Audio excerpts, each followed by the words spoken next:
Hi friends, welcome to Banvika Telugu blogs. నేను మీ లావణ్య. కార్తీక మాసంలో సోమవారం చాలా ప్రత్యేకమైనవి కదండి. నేనైతే మొదటి 2 సోమవారాలు అయితే చేయలేకపోయాను. ఫస్ట్ సోమవారం చేద్దామని మార్నింగ్ పూజ చేశాను, కానీ తర్వాత హెల్త్ బాగోపోవటం వల్ల ఉపవాసం అయితే ఉండలేదు. 2వ సోమవారం చేద్దామని పూజ కోసం అయితే అన్నీ తెచ్చుకున్నాను, కానీ పూజ అయితే చేయలేకపోయాను.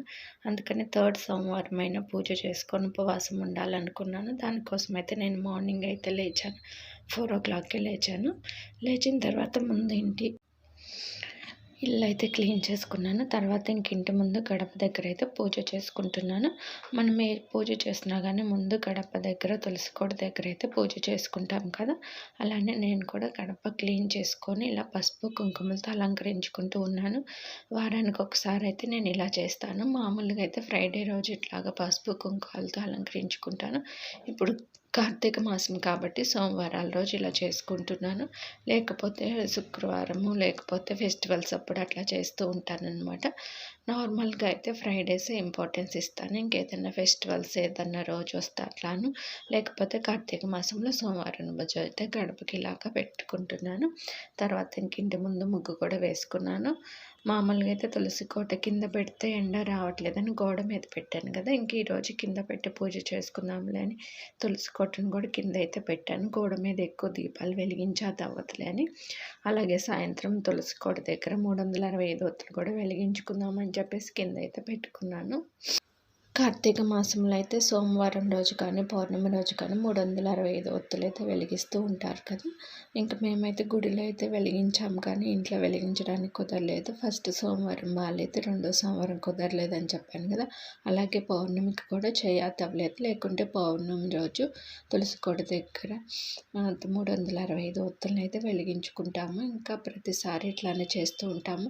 గుడిలో వెలిగించినా కానీ ఇంట్లో కూడా ఒకసారి అయితే ఇట్లాగ వెలిగించుకుంటూ ఉంటాము. అయితే ఇంకా 3rd మండే కదా, ఇంకా నెక్స్ట్ ఇంకొకటే కదా ఉంది, మళ్ళీ కుదురుతుందో లేదా అని చెప్పేసి ఈరోజు అయితే ఉపవాసం ఉండి 365 ఒత్తుల గుత్తి దీపం అయితే వెలిగించాలనుకున్నాను. మార్నింగ్ అయితే పూజ అయితే కంప్లీట్ చేసుకున్నాను సక్సెస్ఫుల్గానే. ఎందుకు అంటున్నానంటే ఏంటో 2 సోమవారాలు అనుకున్నా కానీ ఏదో ఒక అడ్డంకులు వచ్చినాయి. నాకైతే ఎందుకు సోమవారం కలిసి రాలేదా ఏంటా అనిపించింది. అందుకని చెప్పి ఈసారి ఎట్లా ఉంటుందో ఏంటో అని ఈవినింగ్ వరకు అయితే ఇంకా చేయగలుగుతానో లేదా అనుకున్నాను. చెప్పాను కదా, ఏ నిమిషానికి ఏం జరుగుతుందో తెలియదు కదా. మొత్తానికైతే సాయంత్రం అయితే దీపాలు అయితే వెలిగించుకున్నాను. హ్యాపీగా అనిపించింది ఈ 3వ సోమవారం పూజ చేసుకున్నందుకు. మనం ముగ్గులు నేల మీద వేస్తే ఇంకా బాగా కనిపిస్తాయి. ఇది వైట్ ఫ్లోర్ కాబట్టి మనకు అంత క్లారిటీగా అయితే కనిపించదు. బ్లాక్ అయితే బాగా కనిపిస్తుంది, అంటే వైట్ కాబట్టి ముగ్గు వైట్గా ఉంటుంది కదా, కలిసిపోయింది. అయినా కానీ ప్రతిరోజు అయితే ఇంటి ముందు ఇట్లా ముగ్గు వేస్తాను. పసుపు కుంకుమ కలర్స్ దొరుకుతాయి కదా, ఆ కలర్స్ అయితే ముగ్గులో వేస్తాను. చూడండి, ఇవైతే చాలా బాగుంటాయి అన్నమాట. ముగ్గులో ఈ పసుపు ఎరుపు కలర్స్ వేస్తే రోజు అయితే వేస్తాను అనమాట. ఇట్లాగా ఇంకేదైనా ఫెస్టివల్స్ అప్పుడైతే ఇంకొంచెం ఎక్కువగా వేస్తూ ఉంటాను. బయట ముగ్గు వేయటం అంతా అయిపోయిన తర్వాత తులసి కోటను అయితే కింద పెట్టుకొని తులసి కోట దగ్గర దీపం అయితే వెలిగించుకున్నాను. తర్వాత ఇంట్లో అయితే పూజ స్టార్ట్ చేసుకోవడానికి ఇంకా పువ్వులు అవన్నీ తెచ్చుకున్నాను కదా, అవైతే మాలలాగా ఏర్పాటు చేసుకున్నాను అనమాట. చామంతి పూలు 2 కలర్స్ అయితే తీసుకొచ్చాను. వాటితో ఇంకా మాలలాగా అయితే కట్టుకున్నాను అనమాట. మారేడాకులేమో దొరకలేదు. ఫస్ట్ వీక్లో దొరికాయి, కానీ ఈసారి అయితే దొరకలేదు అనమాట. మారేడాకులు ఉంటే బాగుంటుంది అనుకున్నాను, కానీ దొరకలేదు. అలాగే ఉసిరికాయలు కూడా లేవు. మేము ఉన్న చోట అడిగితే ఉసిరికాయలు అయిపోయినాయి అని చెప్పారు. సరేలే, ఇంకా ఉన్న వాటితోనే పూజ చేసుకుందామని చామంతి పూలు అయితే తీసుకొచ్చాను.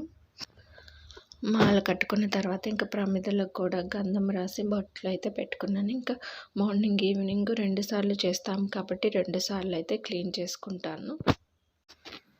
తర్వాత సోమవారం కదా, అందుకని చెప్పేసి మళ్ళీ కింద తుడిచేసుకొని ముగ్గు వేసుకొని ఇట్లాగా పీఠం లాగా అయితే పెట్టుకున్నాను. తర్వాత ఇంకా దేవుడికి మాల అయితే వేశాను అనమాట. తర్వాత ఇంకా దీపాలు అయితే వెలిగించుకున్నాను. ఇంకా పిండి దీపాలు సాయంత్రం వెలిగించుకోవచ్చులని మార్నింగ్ అయితే మామూలుగా అయితే దీపాలు వెలిగించాను. ఇంకా ప్రసాదం కూడా ఏమి చేయలేదు, మామూలుగా అరటిపళ్ళే నివేదన చేశాను అనమాట.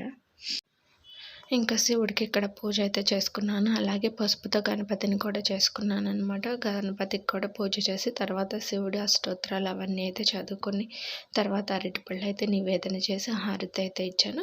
తర్వాత ఇంక ఈవినింగ్ ఏమో పిండితో దీపాలను ఏర్పాటు చేసుకొని తులసి కోట దగ్గర అయితే 365 ఒత్తులను అయితే వెలిగించుకున్నాను.